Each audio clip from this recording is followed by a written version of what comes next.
Est-ce que là, on m'entend? C'est bon, tranquille. Excusez-moi, il y a la PPG qui me bloque le cul. Merci d'être là ce soir, c'est cool de vous voir aussi nombreux. Du coup déjà, je souhaiterais remercier Madame Boudier qui nous a fait les QCM. Je souhaiterais aussi remercier Mathilde Descouillons parce que c'est son concept, on l'avait fait à la base l'année dernière pour la soirée Montréal. Je souhaiterais aussi remercier les personnes qui participent, à savoir Eléa. On a aussi Laureline, on a Merlin, on a Amine et on a Alice qui a organisé tout ça. J'aimerais aussi remercier les tuteurs de nos 3 qui se sont dépêchés de vous faire des fiches pour que vous ayez des fiches avant. On a Lise, on a Julie et on a Camille. J'aimerais aussi remercier le Polcom qui nous a fait une com d'enfer. Du coup, la soirée, elle sera composée de 12 QCM. Il y en aura 4 en thermodynamique qui seront présentés par Eléa et Laureline. Il y en aura 3 en redox par Merlin. Il y en aura 3 en acide base et pH par Amine. Et il y en aura 2 en état de la matière par ma personne. Et j'aimerais prononcer quelques mots que je vous ai écrits avant de commencer. Je ne vous le souhaite pas, mais certains d'entre vous vont subir la novembrose. Un état dépressif qui peut vous peser. Les journées se raccourcissent, vous commencez à travailler, il fait nuit. Vous finissez de travailler, il fait nuit. Vous commencez à fatiguer, vous commencez à douter. Mais il ne faut pas que vous oubliez votre objectif. Devenir et être un professionnel de santé.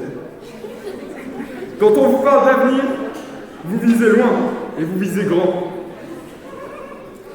Vous faites des sacrifices pour atteindre votre objectif. L'objectif de prendre soin des autres, d'avoir la banane 7 jours sur 7, d'être disponible pour eux, de les soigner. Vous allez pratiquer les plus beaux métiers du monde. Vous voulez réussir et vous allez réussir. C'est maintenant qu'il faut faire la différence. Croyez en vous, croyez en vos rêves, car ils n'ont jamais été aussi proches de votre main.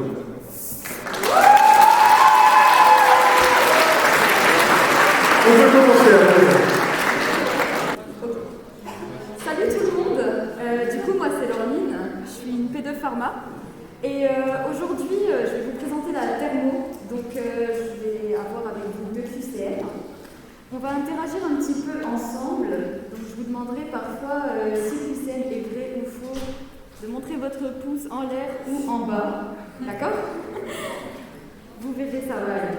Alors,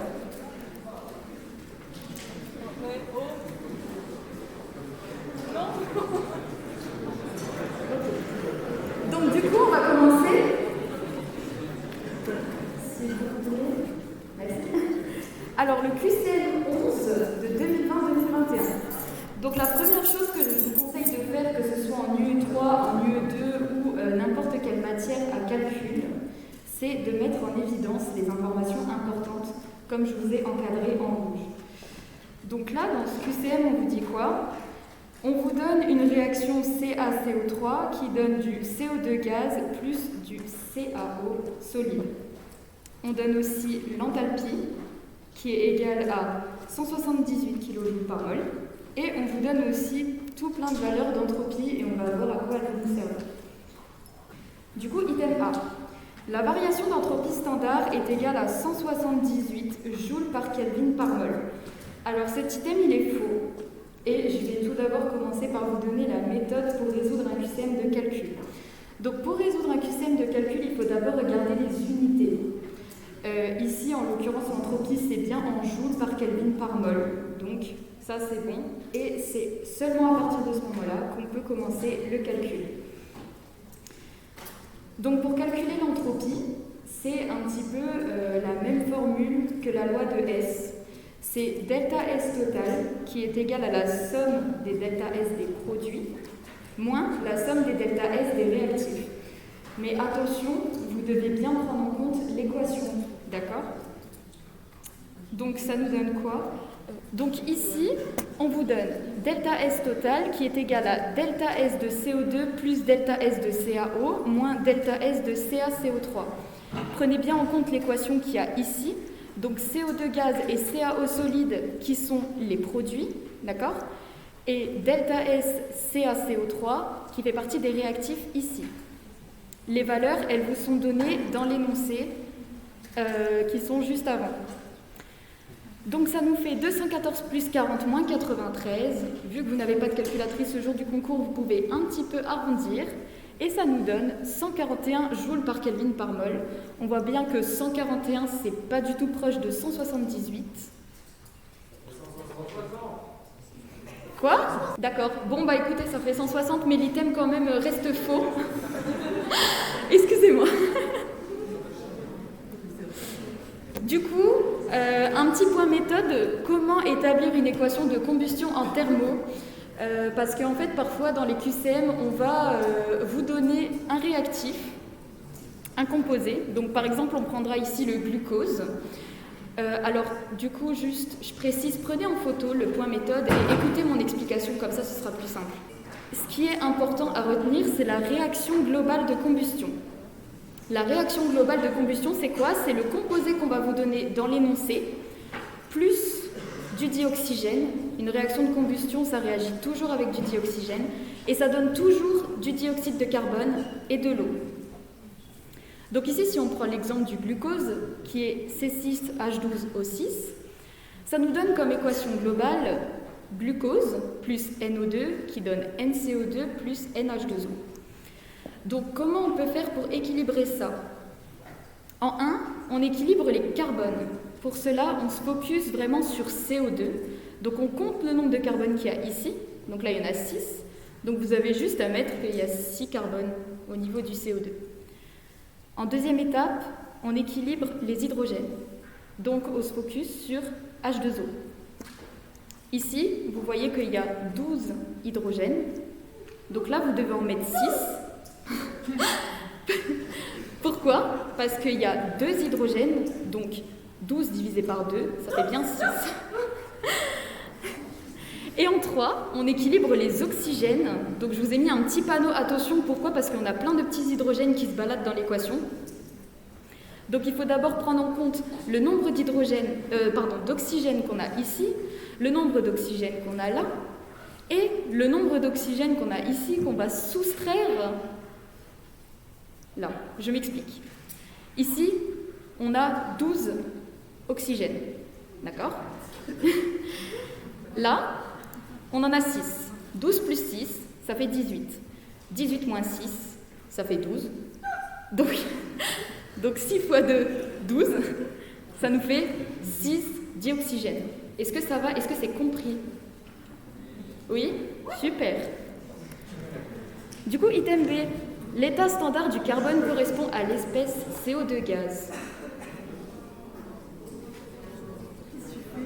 Je vois que tout le monde ajuste, sauf Amine. Pauvre tuteur. Du coup, effectivement, c'est bien faux. Donc faites vraiment attention, c'est un piège que Madame Boudier aime bien faire au concours. Item C. L'enthalpie libre de la réaction est égale à 130 kJ par mol. Donc ici, c'est vrai. La méthode, on se demande d'abord qu'est-ce que c'est l'enthalpie libre. L'enthalpie libre, c'est ΔG. Ensuite, on regarde l'unité. ΔG, c'est bien en joules par mol. Donc c'est OK. Et c'est seulement à ce moment-là qu'on peut commencer le calcul. Donc le calcul, il y a une formule très importante. C'est ΔG égale ΔH moins T delta S. Avec les valeurs qui nous sont données dans l'énoncé ici, donc c'est-à-dire ΔH 178, la température presque 300 Kelvin, et avec delta S qu'on a calculé dans l'item juste ici, on va avoir 136 kJ par mol. Étant donné que vous arrondissez le jour du concours, vous allez tomber à environ 130 kJ par mol, donc c'est vrai. Un petit point que j'ai oublié d'émettre. Ici, on met 178 fois 10 puissance 3. Pourquoi? Parce que dans l'énoncé, on vous donne des kilojoules. Or, c'est super important de travailler dans les unités du système international. Donc, il faut convertir en joules par mol et non pas le laisser en kilojoules par mol, même si ça ne changerait pas beaucoup, mais je vous conseille vraiment de rester dans les unités du système international. Item D. La réaction de dégradation de CaCO3 est spontanée à 298 Kelvin. Alors ça c'est faux. Pourquoi c'est faux? On a vu dans l'item C que ΔG égale 136 kJ par mol. 136, c'est supérieur à 0. Donc la réaction, elle est non spontanée et on peut dire aussi qu'elle est endergonique. Un petit point à retenir ici, donc vous verrez quelquefois des petites ampoules. Exothermique et spontané, c'est toujours négatif. Je l'ai déjà dit à la tutora rentrée, et même maintenant je le redis, c'est toujours négatif, apprenez-le, et ensuite tout roulera. Item E. À 1105 Kelvin, la réaction est à l'équilibre. Donc ça c'est faux. Alors traduisons l'item. À l'équilibre, ça veut dire quoi? Ça veut dire que ΔG égale à 0 kJ par mol, ou 0 joule par mol, c'est comme vous voulez. On calcule ΔG, on prend exactement la même méthode qu'on a faite dans l'item C, sauf qu'on change la température. Attention à bien arrondir à 1100 Kelvin, parce que le jour du concours, vous devez arrondir car vous n'avez pas de calculatrice encore une fois. Ce qui nous donne 24 fois 10 puissance 3 joules par mol, ce qui nous fait 24 kJ, et vous voyez que c'est très différent de 0, donc l'item est faux. Est-ce que ça va pour ce QCM? Oui? Parfait. Donc du coup, le dernier QCM qu'on va faire ensemble, on va parler de la transformation du glucose. On vous donne la masse molaire égale à 180 grammes par mol. On vous donne ΔH égale moins 88,7 kJ. Et puis voilà, c'est tout ce qui est important pour cet item. Alors, item A. Le premier principe thermodynamique est le suivant. L'énergie interne d'un système fermé est constante. C'est bien. Bravo. C'est bien faux. C'est parce que c'est l'énergie interne d'un système isolé. Donc c'est une notion à bien retenir. Il manque le petit N ici. Excusez-moi. Item B. Selon la réaction, 18 g de glucose libère 8,87 kJ de chaleur. Donc 0,1 mol donne 8,87 kJ. Alors ça c'est vrai. Pourquoi c'est vrai? Une formule très importante à retenir pour le concours et surtout en chimie, c'est le nombre de moles qui est égal à la masse divisé par la masse molaire. Si on remplace par des chiffres ou des nombres, ce qui se trouve dans la formule, pardon, je m'embrouille un petit peu, on a la masse qui est 18 grammes du coup, et 180 grammes par mol qui vous est donné dans l'énoncé ici. 18 divisé par 180, pas besoin de calculatrice, ça fait 1 dixième, et donc ça fait 0,1 mol. Donc ça veut dire que pour une mol de glucose, on a 88,7 kJ, ça c'est l'énoncé qui nous le donne. Donc ça veut dire que pour 0,1 mol de glucose, cette réaction libère bien 8,87 kJ de chaleur si on procède par une petite multiplication. L'état standard du carbone est CO2. Donc encore une fois, c'est faux. Par convention, l'enthalpie de formation d'un corps pur simple pris dans sa forme stable est égale à 1 kJ. Effectivement, c'est faux. Alors déjà, on peut se demander qu'est-ce qu'un corps simple. Un corps simple, ça peut être N2 gaz, ça peut être le carbone de graphite, ça peut être le dioxygène sous forme de gaz. Ensuite, on peut se poser la question, mais est-ce que l'unité est la bonne? Ici, c'est pas OK. On donne du kilojoule dans l'énoncé. Or, l'enthalpie, c'est bien en joule par mol. Ici, il y a une petite faute, c'est joule par mol. Mais c'est pareil, kilojoule. Donc, on peut mettre que c'est faux automatiquement si vous connaissez pas au bout des doigts votre cours. De plus, l'enthalpie d'un corps pur simple, elle est égale à 0 kJ par mol ou 0 joule par mol, encore une fois.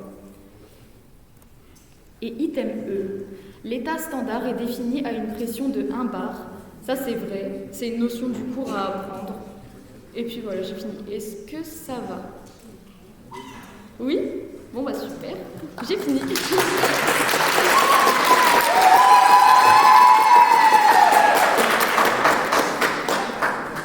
Bonsoir. Donc, je m'appelle Eléa, je suis en 3e année de pharmacie et donc je vais prendre les 2 prochains QCM de thermodynamique avec vous. J'aimerais que ce soit vraiment dynamique et je vais vous demander, moi, pas de faire des pouces en haut, pouces en bas, mais on va avoir un petit thème, je vais vous demander de lever la main si vous pensez que c'est vrai ou que c'est faux. Donc je compte sur vous pour participer à fond, ne me laissez pas toute seule. Alors, donc le premier QCM, c'est un QCM d'anal. Donc on nous dit qu'on étudie la transformation d'ion malate en ion oxaloacétate. La seule donnée chiffrée qu'on nous donne, c'est la constante d'équilibre, qui est égale à 10-12. Et donc, on considère qu'elle se réalise de façon isolée. Alors, on a 5 petits items qu'on va détailler tous ensemble. Et donc, on va commencer par le signe de la variation d'enthalpie libre. Alors, comme ça, qui dirait que la A est vraie et que donc la variation d'enthalpie libre aurait une valeur négative? Ceux qui pensent que c'est vrai, levez la main. Personne, ok. Et pour la B, du coup?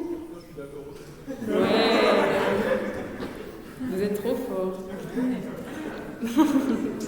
Donc pour redétailler rapidement, on fait le lien donc, avec la formule qui est écrite juste à l'écran.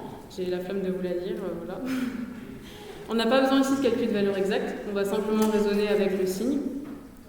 Comme on sait que, classiquement, vous savez que ln de 1 c'est égal à 0, donc dès qu'on a quelque chose inférieur à 1, le logarithme sera forcément inférieur à 0. Donc ici, les signes vont s'annuler avec la formule et on a bien une variation d'enthalpie libre qui sera positive. Ensuite, donc pareil, la C et la D, elles sont toutes les deux liées.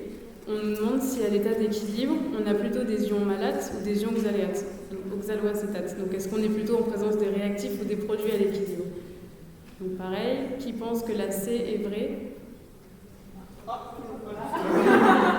Et qui pense que la D est vraie? Ah, on ne sait pas trop ici. Donc, c'était la C qui était vraie. Donc, pourquoi? On va reprendre en fait la conclusion qu'on avait juste avant avec les propositions A et B.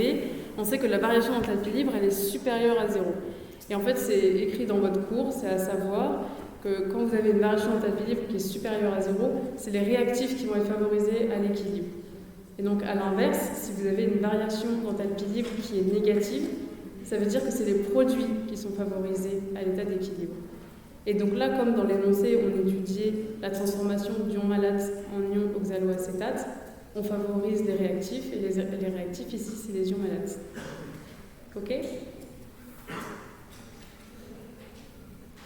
Et le dernier item, on nous demande s'il s'agit d'une réaction d'oxydoréduction.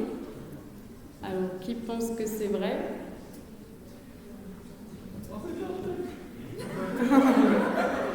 Qui pense que c'est faux?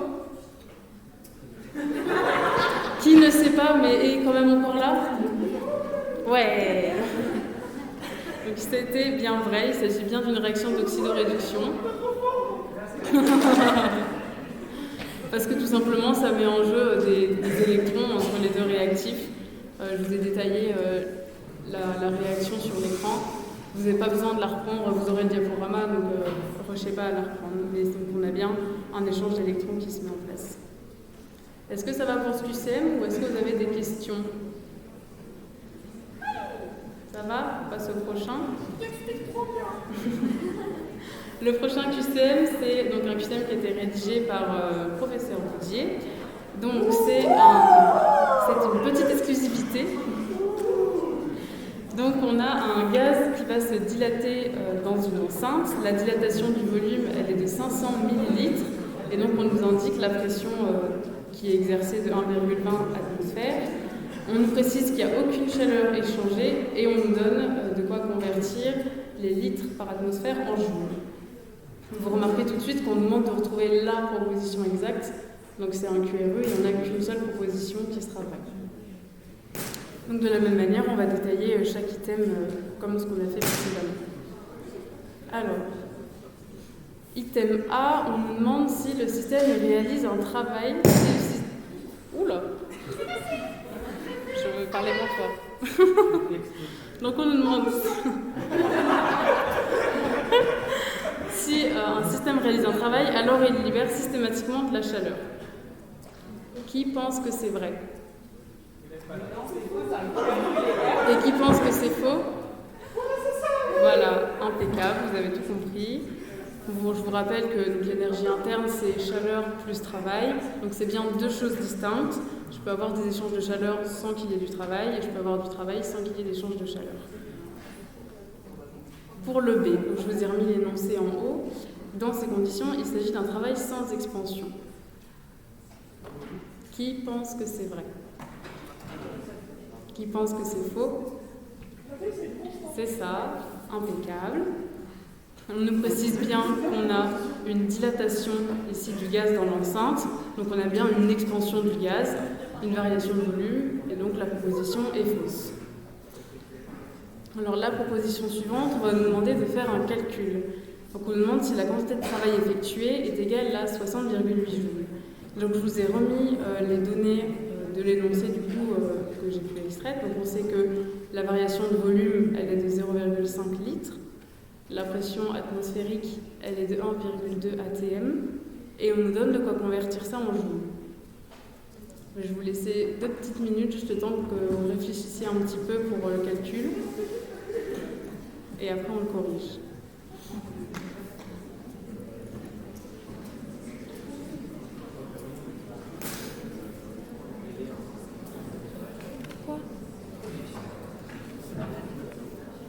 Qu'est-ce qu'il y a? Tu vas réussir à nous.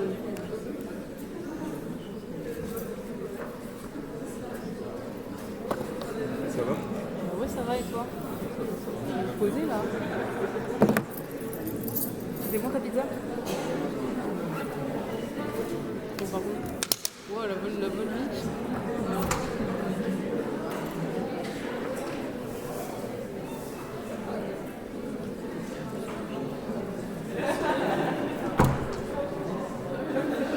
Je passe à la correction. Hein? Ok, c'est bon, je connais la réponse. Qu'est-ce qu'il y a? Non mais vas-y mec, c'est facile comme ça.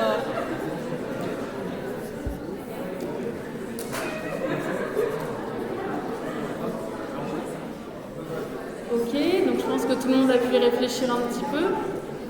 S'il vous plaît, on va passer à la correction. Je pense que tout le monde a pu au moins essayer d'y réfléchir. Donc la proposition, elle était fausse. La formule à appliquer, c'est donc W le travail qui est égal à la pression qui est appliquée multipliée par la variation de volume. Donc c'est pas très compliqué, on fait 0,5 fois 1,2 et donc on obtient 0,6 litres par ATM. Si vous avez bien vu la petite formule que je vous ai écrite au début, W est égal à moins la pression externe multipliée par la variation de volume. Parce que en fait on va perdre de l'énergie. Et comme le système il perd de l'énergie, le travail il aura une valeur négative. Donc c'est pour ça qu'on rajoute le moins. Je vous ai juste pas détaillé le calcul de conversion pour passer des litres par ATM en joules. Vous avez juste à multiplier 0,6 par 100. Vous faites un petit produit en croix, ça se fait tout seul. Et donc on n'oublie pas le signe négatif, du coup comme c'est une perte d'énergie par le système. C'est ok pour ça?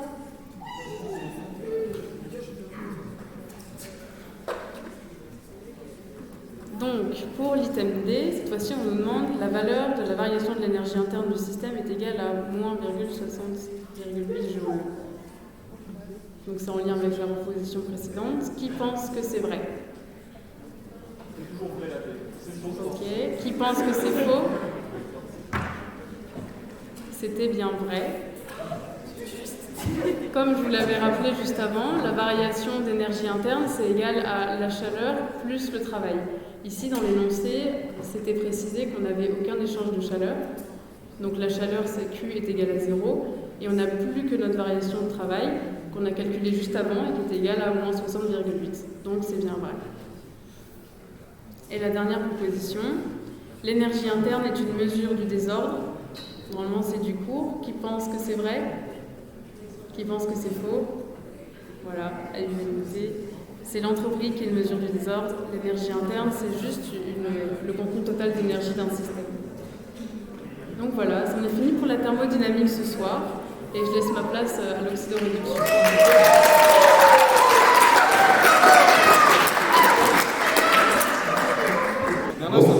Bonsoir. On va passer à l'oxydoréduction du coup, donc il faudra être assez concentré, assez attentif parce que c'est une partie qui est quand même assez compliquée. Même les tuteurs en deuxième année n'y arrivent pas, donc c'est pour ça qu'ils ont fait appel. En même temps, l'UE3, c'est quand même pas ils n'ont pas des super tuteurs en UE3, mais bon, bref. Alors, on va passer à la première question, qui est une question d'anal, assez classique, tout le monde fait. Donc, dans le montage présenté dans la figure 2, donc celui-ci, une électrode de cuivre plonge dans une solution aqueuse de sulfate de cuivre patati patata de concentration égale à 1,10-2 mol par litre. Donc le potentiel standard du couple est égal, donc du CU2+, CU est égal à 0,34 volts. La valeur, la constante RT sur F est de 0,06. Dites si les affirmations suivantes sont vraies ou fausses. Et comme vous aurez remarqué, j'ai mis en gras les choses importantes de l'énoncé. Une seule solution est vraie. Donc je pense que vous savez ça, comme vous avez vu en colle, qu'au concours, il faut bien lire tout l'énoncé jusqu'à la fin pour ne pas se faire avoir avec une seule solution vraie, etc. J'ai mis aussi en gras les valeurs importantes de l'énoncé. Ça aussi, il faut y penser le jour du concours à surligner les choses importantes et pas tout le baratin pour s'y retrouver assez vite. Puis voilà, on va commencer les QCM. Donc item A, le potentiel standard est donné à pH égale 7. Qui dit vrai? En levant la main. Et qui dit faux? Oh. Et ben, donc je mettrai la correction après. Effectivement, c'était faux.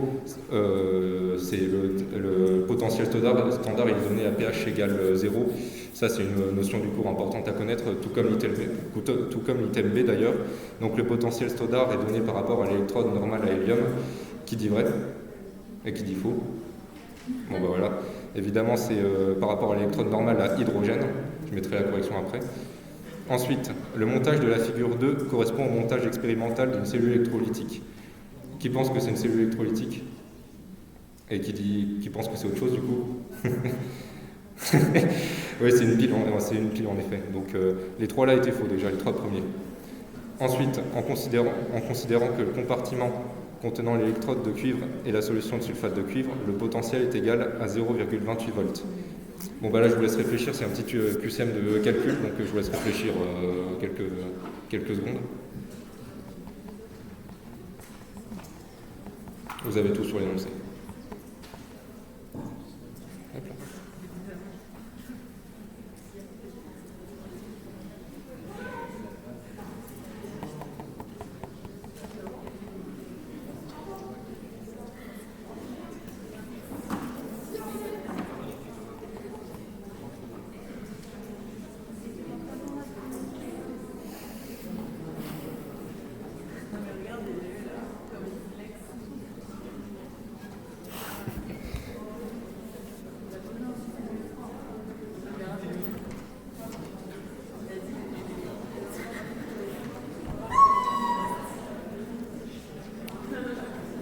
C'est bon, on peut passer à la correction, à peu près. Bon bah, si Marine a dit oui. Donc, cela était faux. Hop. Comme on avait dit tout à l'heure. Ah bah les animations marchent finalement. Hop. Donc, pour l'item D, la relation utilisée, c'est la relation quasiment la plus importante du cours de redox, c'est la relation de Nernst, donc qui est écrite. Hop. Donc E égale E0 plus 0,06, donc c'est la constante RT sur F qu'on avait sur N, le nombre d'électrons échangés, fois log de oxydant sur réducteur. Le nombre d'électrons échangés, on était dans une pile à cuivre, donc CU2 plus CU, donc il y avait 2 électrons échangés, c'est pour ça qu'on retrouve 0,06 sur 2, c'est notre 0,03. Et log d'oxydant sur réducteur, bah, c'est la concentration de l'oxydant était dans l'énoncé, elle était de 10-2. Et pourquoi la concentration du réducteur était de 1 ? Bah parce que c'est un solide, donc pour les solides, la concentration c'est 1. Puis après, avec le calcul, on trouvait bien 0,28 volts, donc la D était vraie. Enfin, la pile ne sera plus fonctionnelle lorsque la différence de potentiel entre les deux compartiments aura atteint le double de la valeur linéaire. Qui dit vrai et qui dit faux? Et dis donc, vous êtes fort en redox ce soir. Hop. Et du coup, la pile ne sera plus fonctionnelle lorsque la différence de potentiel sera nulle. C'est bon, ça va pour l'instant? Moi, à peu près. Hop. Donc là, on va avoir un diagramme. Donc ça va être moins drôle. Je vais vous mettre... Ah, c'est bon, il y a le diagramme. Donc je vous laisse réfléchir ou pas? Ok, bah, je vous laisse 2-3 minutes. Là encore, c'est un QRU, il y a une seule solution vraie.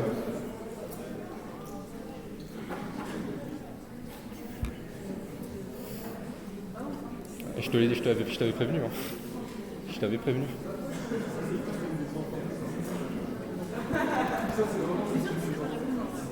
Quoi? Si. Tu vas voir. Tu vas voir. T'inquiète.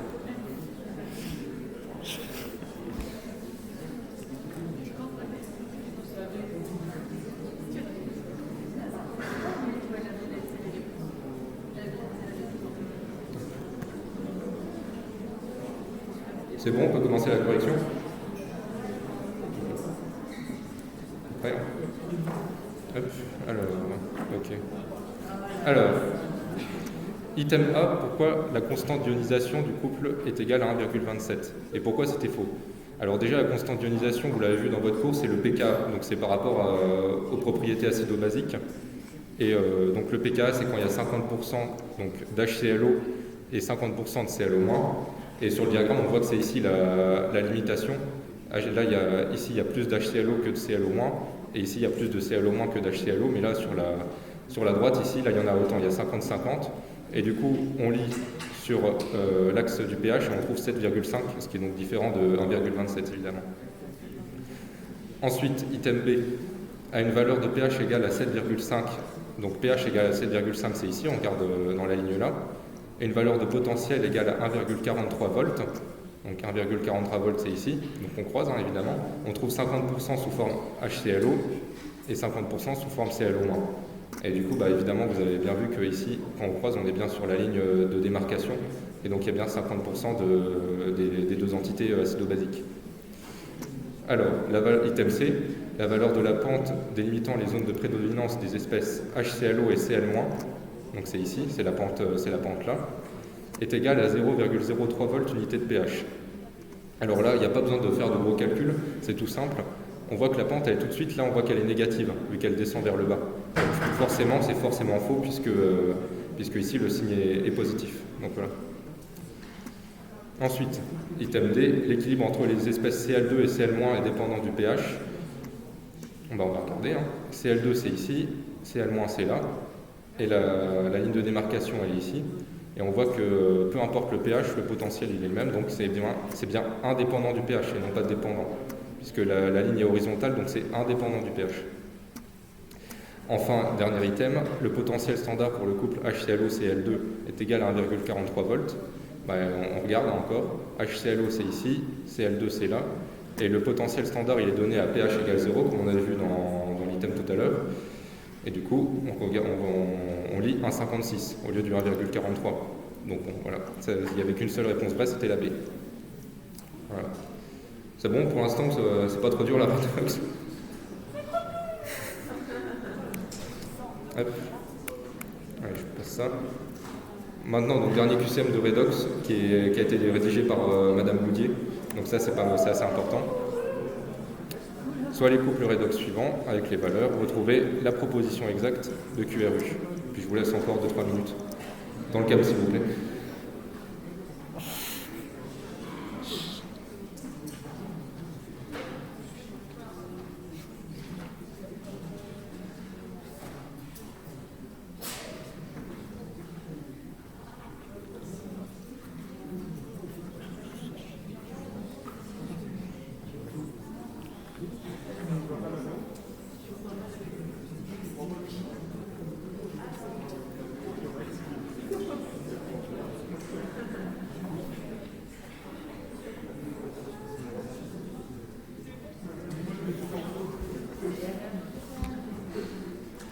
C'est bon, on peut passer à la correction?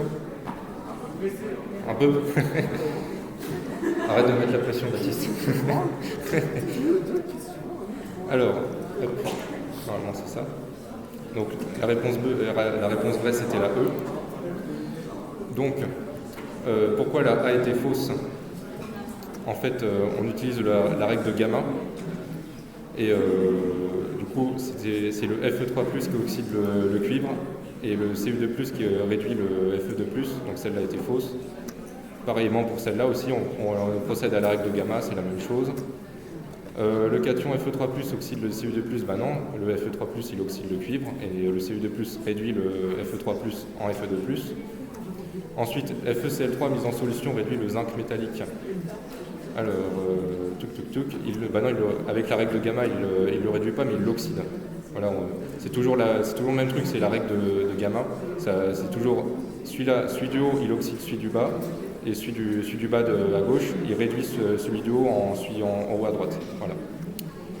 Et enfin, donc la réponse vraie, le cation Cu2+, oxyde le zinc métallique.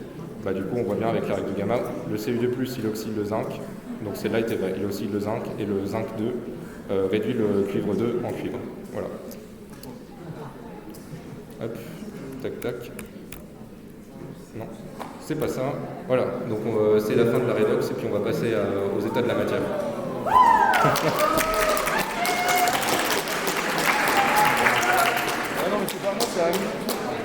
Ok, on va passer à la partie état de la matière.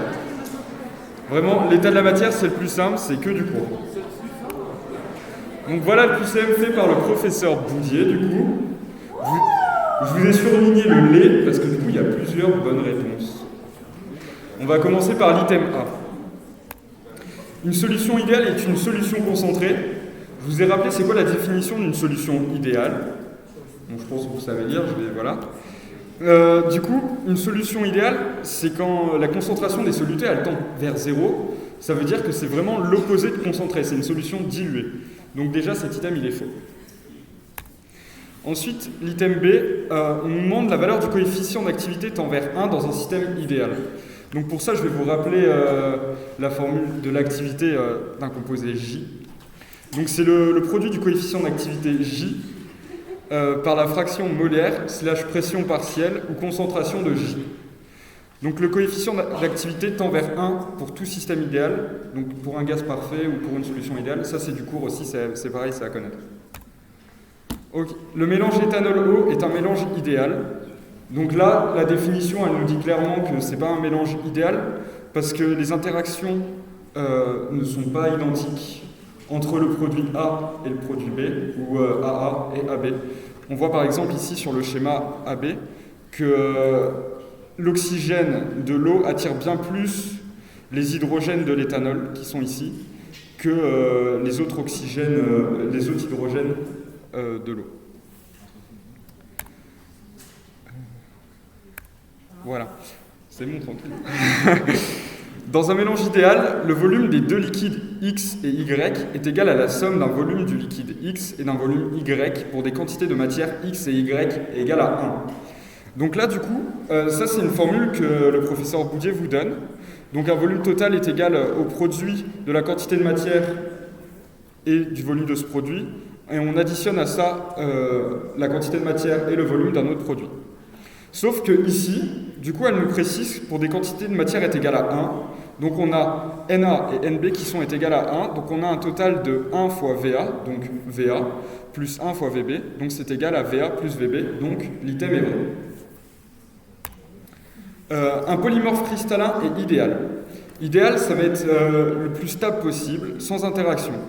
Sauf qu'on peut avoir, dans certains cas, des polymorphes cristallins qui peuvent être plus solubles que d'autres. Est-ce que tout le monde est OK avec la notion de polymorphe ou pas? Non? Ok, alors en gros, vous pouvez avoir des atomes qui vont se mélanger ensemble et qui vont faire des cristaux.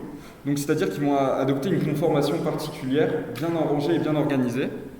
Et le polymorphe, en fait, ça veut dire qu'il peut adapter deux conformations différentes ou plus, au lieu d'en adapter qu'une. C'est le cas par exemple du carbone, qui lui aura qui sera polymorphe avec le graphite et le diamant.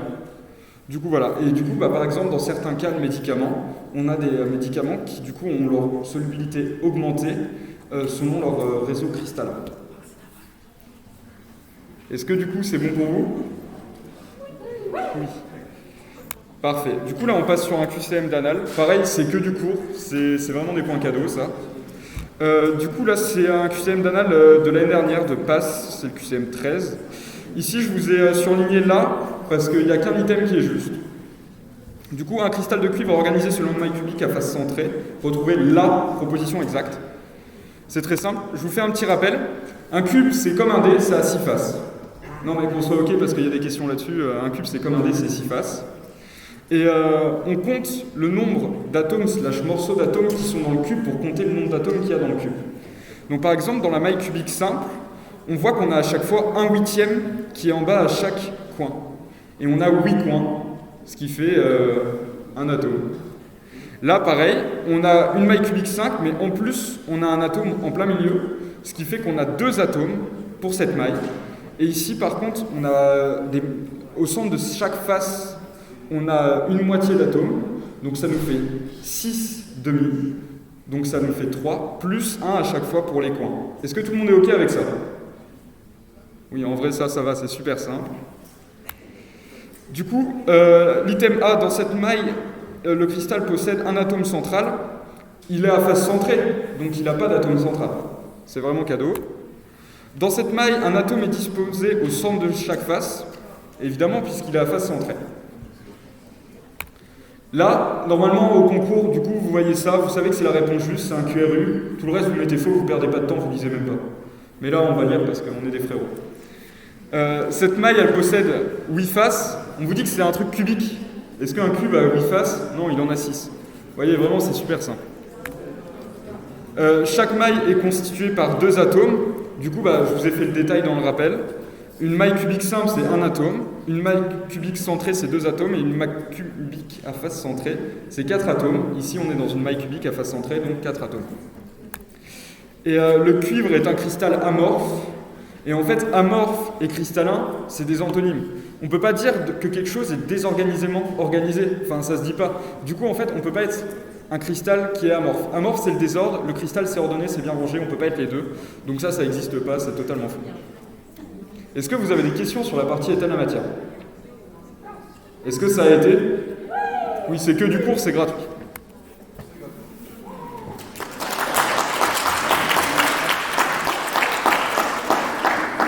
Je suis tuteur UE3 et en P2 pharma, et du coup le meilleur pour la fin, acide, base et pH.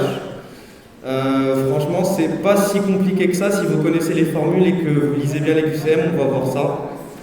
On va directement commencer par du coup le QCM rédigé par la professeure Boudier, donc en exclusivité pour vous. Du coup, le sujet c'est la lidocaïne est un anesthésique local qui porte une fonction basse faible en raison d'une fonction amine, dont la valeur de pK est égale à 7,8 à 25 degrés Celsius. Donc on a plusieurs propositions. Oula, je vais vous les lire, après on va les corriger. Du coup, la valeur de pKb est égale à 3,7 à 25 degrés Celsius. Pour la correction, est-ce que vous pensez que c'est vrai ou faux? C'est faux, oui, c'est faux. C'est une formule que vous devez savoir, c'est pK plus pKb donne pKe. Donc en isolant tout simplement le pKb, on peut le retrouver. On sait que pKe est égal à 14, ça c'est dans le cours, c'est une notion. Le pK on nous le donne, du coup, il est de 7,8 à 25 degrés Celsius. Et du coup on résout l'équation, ça nous donne 6,2 à 25 degrés Celsius et non 3,7. À pH gastrique, la lidocaïne est majoritairement sous forme moléculaire.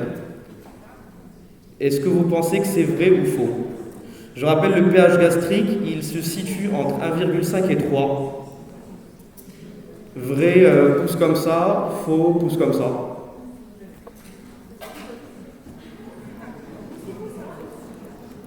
Oui, c'est faux. Ça, c'est simple, c'est le diagramme avec le pK et le pH. Donc, vous prenez votre pK, vous le mettez, vous tracez une barre.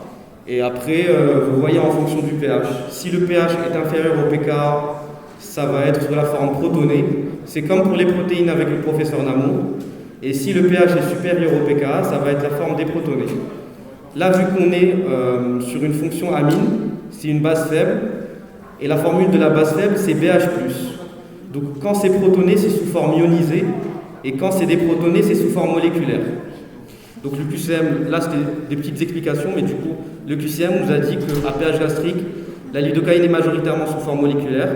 Non, puisque le pH maximum gastrique est de 3, qui est inférieur au pKa. Du coup, ça va être sous forme ionisée, car comme je viens de vous le dire, l'amine est une base faible, et lorsque l'amine est protonée, elle va être sous forme ionisée BH+. Pour l'instant, est-ce que ça va? S'il y a vraiment n'importe quelle question, soyez pas timide, ou même à la fin. Troisième item, à pH sanguin, donc je le rappelle de 7,4. La lidocaïne, ah oui aussi, si vous avez un QCM où on vous dit le pH sanguin est neutre, par pitié c'est faux. Ne faites pas l'erreur comme moi, c'est faux, c'est basique.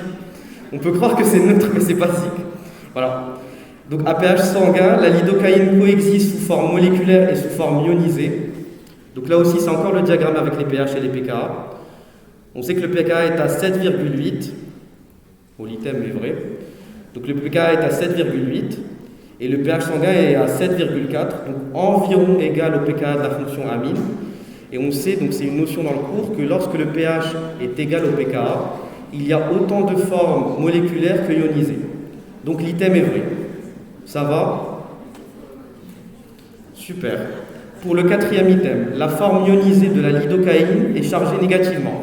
On vient de le dire, hein, je viens de vous l'expliquer. Est-ce que c'est vrai ou est-ce que c'est faux? C'est super, oui, c'est faux. En effet, la forme ionisée de la lidocaïne, c'est la forme protonée qui est chargée positivement. L'item est donc faux. Ne vous inquiétez pas, vous n'avez pas besoin de copier, si ce n'est les petites remarques ou notions que je vous passe. Dans tous les cas, vous aurez les diapos. Enfin, dernier item, la forme moléculaire de la lidocaïne possède un atome d'hydrogène de plus par rapport à la forme ionisée. Là aussi, c'est similaire à la question 4. Ce qui est bien avec ce QCM, c'est que les items se ressemblent un peu. Si vous trouvez une réponse pour un item, vous trouvez la réponse pour l'autre item. Du coup, à votre avis, est-ce que c'est vrai ou faux? C'est bien ça. C'est faux. Enfin, comme vu précédemment, c'est la forme ionisée qui possède un proton en plus, donc forme protonée, en plus par rapport à la forme moléculaire. On passe du coup au QCM 18 qui vient des annales 2019-2020, RPZ. Le ramipril est un inhibiteur de l'enzyme de conversion de l'angiotensine, on s'en fout, utilisé par exemple dans la prise en charge de l'hypertension artérielle. Bon, ces remarques comme ça en QCM, vous pouvez les appeler directement et partir directement quand ça parle de pKa, etc. Elle présente deux fonctions acido-basiques. Donc la fonction acide faible, que je ne vais pas vous montrer parce que ça fait partie des items, caractérisée par une constante d'ionisation pKa1 qui est égale à 3,7, et la fonction base faible qui est égale à 5,2, enfin, dont le pKa2 est égal à 5,2. Tout cela à 37 degrés Celsius. Dites si les affirmations suivantes sont vraies ou fausses. Peut-être vous pouvez photographier la molécule, comme ça vous répondez, parce que je ne vais pas revenir au diapo, parce que les diapos d'après la correction, elle se situe juste après les items, c'est mieux. Du coup, non, je suis bête. Bon, je vais vous dire ça et vous allez... De quoi? La photo? Non, mais c'est bon, ils ont pris en photo, t'inquiète. Non, en fait, je pensais que c'était QCM et en bas, il y aurait la correction qui apparaît, mais non. Du coup, première question, la fonction acide faible correspond au groupement fonctionnel noté A dans la figure. À votre avis, est-ce que l'encadré A, c'est du coup la fonction acide faible? Oui, c'est pas ça, c'est pas la fonction acide faible. La fonction acide faible, c'est la D. Donc c'est COH. Deuxième item, la fonction base faible correspond au groupement fonctionnel noté D dans la figure. Bon, si vous avez trouvé la A, ça veut dire que cet item est faux. C'est quel encadré qui est la fonction base faible? Oui, c'est très bien, c'est la C, c'est NH. Troisième item, au pH gastrique, le ramipril porte une charge positive. On va encore faire le diagramme avec pH et pKa. pH gastrique, on sait qu'il se fluctue entre 1,5 et 3. Donc on va prendre 3 comme maximum. 3 est inférieur au pKa de l'acide faible et au pKa de la base faible. Ça veut dire que l'acide faible va être protoné, COH va rester COH, et la base faible va aussi être protonée. Donc NH2+. Donc ça veut dire en gros que... C'est vrai ou faux? À pH gastrique, le ramipril porte une charge positive. Oui, c'est vrai. Vu que NH, la base faible va être protonée, donc va avoir plus, et l'acide faible va être protoné et va être sous forme moléculaire. Donc la charge totale sera positive. Quatrième item, au pH sanguin, le ramipril porte une charge positive et une charge négative. Est-ce que vous voulez que je vous laisse 2 minutes pour réfléchir à ce QCM? Je rappelle que le pH sanguin il est égal à 7,4. Donc faites le diagramme, mettez les pKa et regardez, je vous laisse un peu de temps.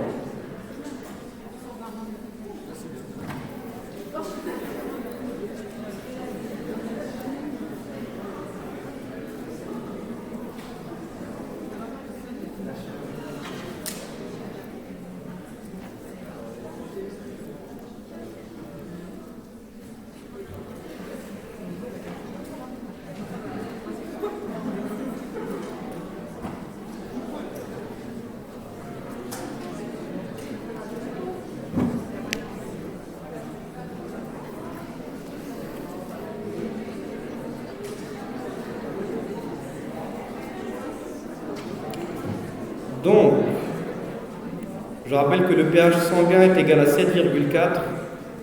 À votre avis, est-ce qu'au pH sanguin, le ramipril porte une charge négative et une charge positive?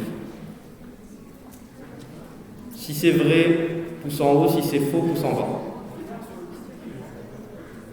Oui, c'est faux. Le pH sanguin, donc, comme je l'ai dit, est d'environ 5,4. On se situe à pH strictement supérieur au pKa pour les deux fonctions. La fonction base faible est donc déprotonée et présente sous la forme moléculaire B, donc moléculaire sans charge. Et la fonction acide faible, elle est aussi déprotonée, mais elle est présente sous la forme ionisée A-. On a donc une charge globale du ramipril négative à pH sanguin 7,4. Dernier item, le ramipril est amphotère. Là, franchement, c'est donné. Vrai ou faux? Oui. C'est une notion à connaître. Une molécule amphotère, c'est à la fois un acide et à la fois une base. On passe du coup au dernier QCM qui traite de l'ibuprofène, un anti-inflammatoire non stéroïdien, dont le sel sodique est représenté dans la figure. Le pKa de la fonction acido-basique est égal à 4,5 à 25 degrés. Et bien sûr, les formules par approximation, c'est parce que vous n'avez pas le droit à la calculatrice. Du coup, si vous trouvez un résultat et qu'il est proche à intervalle relativement proche du résultat, si vous trouvez 7 et que le résultat c'est 9, vous cochez vrai. Parce qu'ils vont soit vous dire soit c'est 9, soit c'est 10 000. En gros, c'est ça, les formules par approximation. Donc, QCM1. Par contre, ça, c'est un QCM de calcul. Je vais peut-être vous laisser en faire un. Je vais donc le dicter et je vais vous donner un peu de temps pour le faire. Une solution aqueuse d'ibuprofène. Une solution aqueuse d'ibuprofène à 0,001 mol par litre à 0,001 mol par litre est caractérisée par un pH égal à 3,25. Une solution aqueuse d'ibuprofène à 0,001 mol par litre est caractérisée par un pH égal à 3,25. Je vous laisse un peu de temps pour résoudre l'item.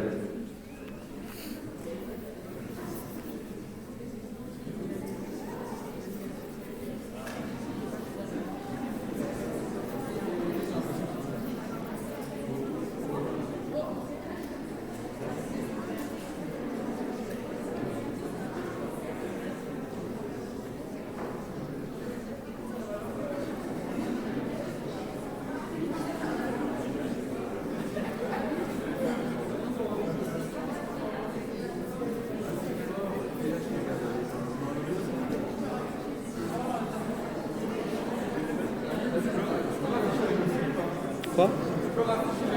Ah oui, oui. Pardon, j'affiche l'énoncé quand même.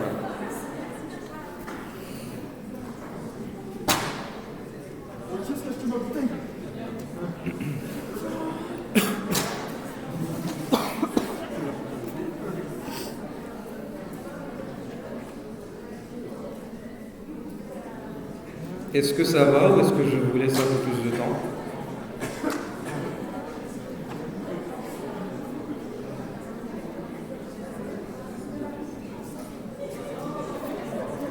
Bon, du coup, on va passer à la correction. Donc, l'item est faux. Alors, on sait que c'est un acide faible, donc du coup, on ne va pas utiliser la formule de l'acide fort pH est égal à moins log H3O+. On va utiliser la formule de l'acide faible. La formule de l'acide faible, elle dit quoi? Elle dit que le pH est égal à 1,5 du pKa moins 1,5 du log d'H3O+. Or, on sait que dans ce QCM, la concentration en acide faible est de 0,001 mol par litre, soit 10 puissance moins 3 mol par litre. Donc, le pH va être égal à 1,5 de 4,5, donc 2,25, moins log, 1,5 de log de 10 puissance moins 3. Le log va annuler la puissance, donc le 10 à la puissance, ça va donner moins 1,5 de moins 3. Ça va donner donc plus 1,5 de 3, donc plus 1,5. Le pH sera donc égal à 2,25 plus 1,5, et il sera égal à 3,75. L'item est donc faux. Le deuxième item, bon ça je vous ai laissé un peu de temps. Ça va, il était facile l'item? J'ai oublié de vous demander si c'est vrai ou faux, je suis désolé. Mais du coup c'est bien si vous l'avez fait. Et les autres items, je vais les faire avec vous. Donc le deuxième item, le sel sodique de l'ibuprofène, correspond à la base conjuguée de l'ibuprofène. Ça c'est un item de cours. En gros, lorsqu'on parle de sel, c'est la base conjuguée d'un acide.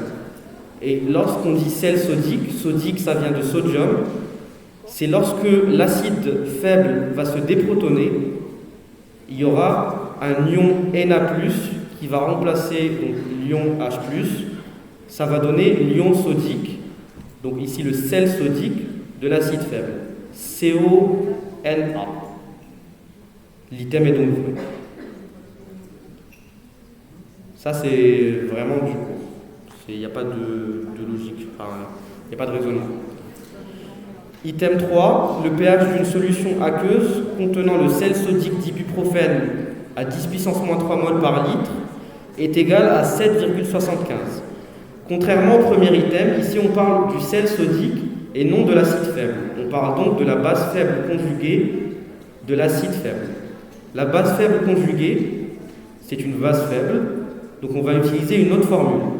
La formule pour calculer la concentration en base faible, c'est pH est égal à 7 plus 1,5 du pKa plus 1,5 du log d'H3O+. Après, vous rajoutez juste les concentrations. pH est égal à 7 plus 1,5 du pKa, comme on l'a vu dans l'item 1, il est égal à 2,25. Excusez l'erreur ici, c'est pas... Ah si, en fait, si, c'est moins 1,5 ici. En fait, log H3O+, c'est log 10 puissance moins 3, donc c'est moins 3. Donc c'est plus 1,5 fois moins 3. donc c'est moins 1 demi fois moins 3, donc c'est moins 1,5. 7 plus 2,25, 9,25, moins 1,5, 7,75. L'item est donc vrai. Ça va pour ça? Faites attention, hein. Ici on parle vraiment de la base faible. On ne parle pas de l'acide faible.